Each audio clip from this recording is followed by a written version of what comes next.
Hi everyone, I'm Kelly Molson from Rubber Cheese. I'm here today to share with you our top tips for improving your guest user journey. But there's something I'd like you to imagine first. Imagine you've found a new visitor attraction that you want to visit. You've checked out the social media, you've looked at the reviews, they've got a really banging VIP experience that is right up your street. So you grab your phone to book the tickets, except you can't. Well, I mean, you can, but everything is just, it's really frustrating. You keep entering your details and it keeps bumping you out. And you can't actually find the buy tickets button. It seems to be hidden in the navigation somewhere. It's really frustrating. You can't find a phone number. And everything you do just seems to be blocking you from buying a ticket. After 5 minutes, you give up. You leave your tickets in the basket. You decide to try another day. How many times do you think that happens? I want to share with you today a few of our top tips on things you can implement really quickly and easily to stop some of those things happening. In this presentation, I'll share with you our 5 top tips to improve your guest user journey so that you can convert more bookings. These are tips that can be implemented really easily, making marginal gains without costing a fortune. The importance of a good user journey. Attracting customers takes effort and it takes money. And this could be going to waste if your booking journey isn't free-flowing.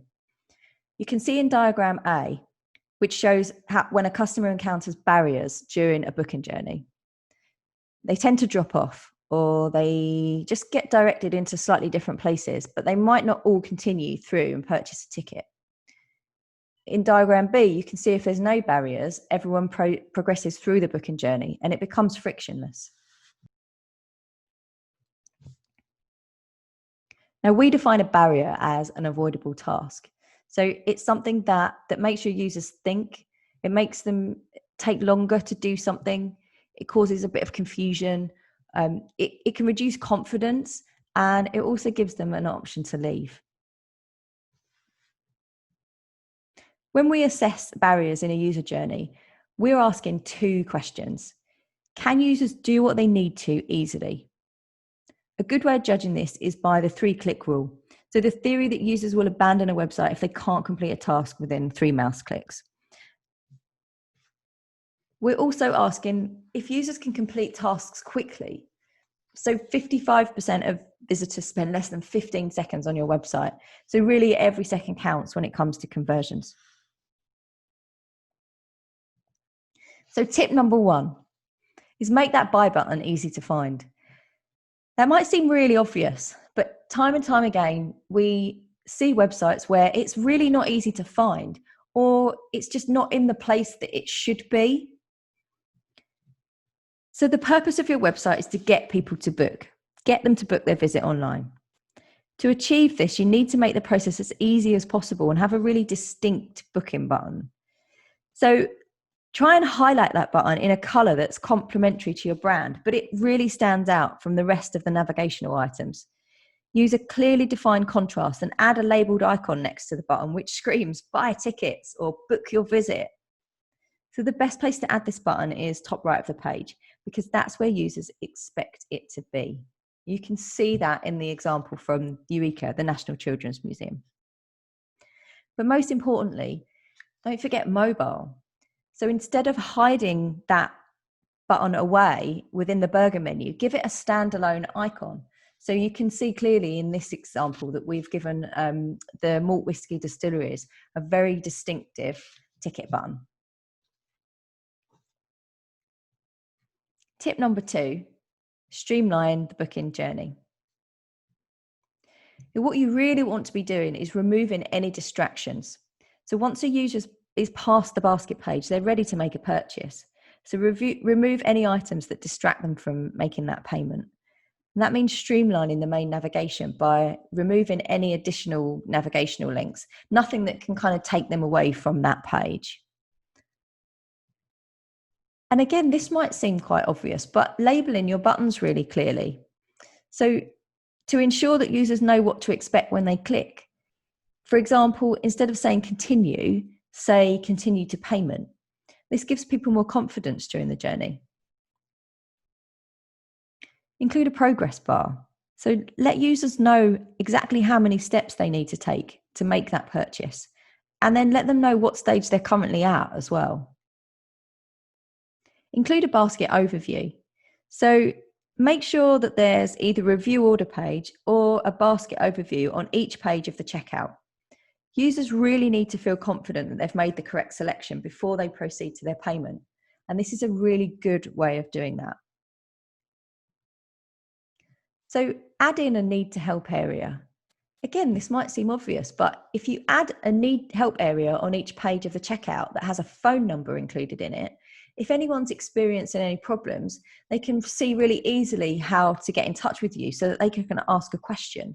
And that might mean you retain that purchase rather than losing it. And add in really clear next steps. So for example, if a user has bought their tickets on a mobile, it might be a bit difficult for them to print. So give them the option to save those tickets to their Apple Wallet or to Google Pay. Or additionally, let them save that date of the arrival to their calendar as an extra reminder. Tip number 3, improve your website's speed.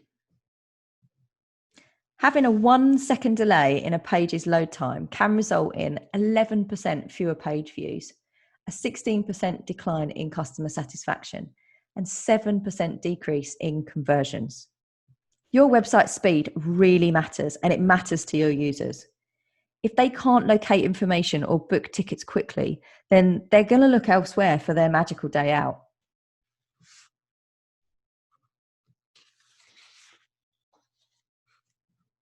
So how can you make your website faster?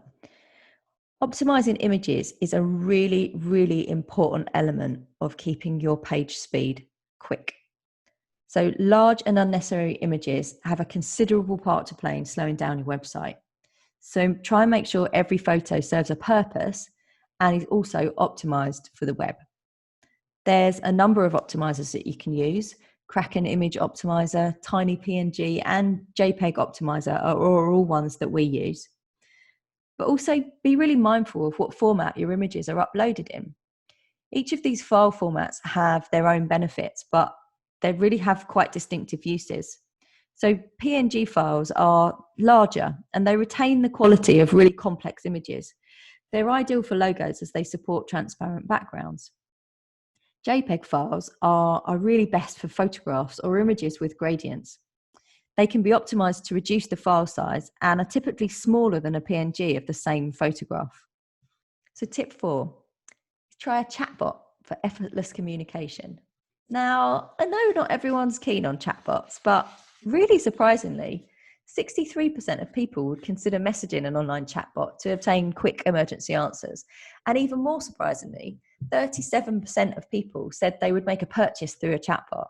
That's a really large percentage. And if it's done well, this speedy way of communicating with your guests can really improve customer trust and brand loyalty. It's well worth trying this out. There are tons of off-the-shelf chatbots available, including one called Chatbot, a platform that it really doesn't require coding experience. So it's something that can be installed really quickly and relatively cheaply. Tip number 5. It's all about focusing on offers that add value.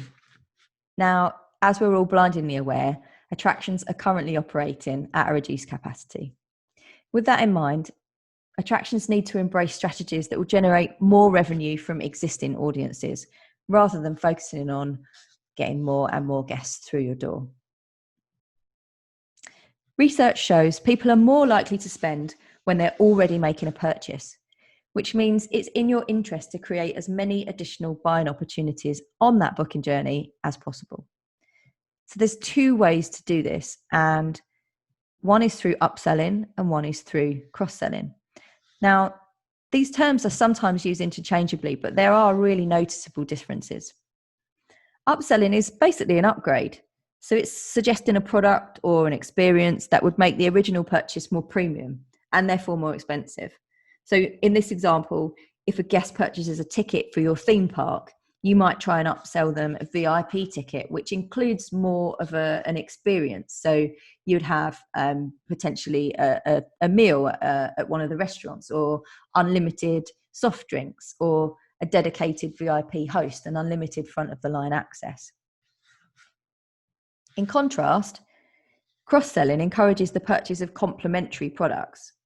So in this example, if a guest purchases a ticket to your theme park, you may try to sell them a ticket to your nearby water park. Although the products aren't the same, you can kind of assume that the guest might have an interest in a similar experience. Unsurprisingly, upselling tends to be more effective because it focuses on making an existing purchase even better, while cross-selling might promote something slightly unrelated. So in this example, your guests might really love a roller coaster, but they might have a horrendous fear of water. So a water park ticket, probably not for them. So when and where do you introduce these upselling and cross-selling? So it's best to position upselling and cross-selling within the booking journey itself, once guests have already committed to making a purchase. However, there are a few other effective places. So experience pages. You can cross-sell by showing related experiences within your attraction or similar experiences at other venues. In your shopping cart, you can promote products or experiences that help guests get more value from their existing purchase. Or on the book tickets page itself, if someone's booking a day ticket, you could recommend a monthly or annual passes instead. And what should you upsell? Well, you need to create offers that people find valuable. So start by thinking of your buyer personas and who's actually visiting your attraction. So families with small children, they might like discounted parking or meal deals. And if you have a lot of repeat visits, you might think about offering annual passes or monthly passes. At some point in the future, we expect international visits to resume. So if you have international guests, you might offer discounted overnight stays at your attraction or set up partnerships with nearby accommodation providers. It's best to tailor promotions, but if you're stuck, there's a few ideas on this slide. So in summary, our 5 top tips to improve your guest user journey so that you can convert more bookings. Make that buy button really easy to find. As we said right at the start, it seems really obvious, but a lot of the time we do find that that buy button isn't screaming buy, or it's just not in the right place where people expect it to be.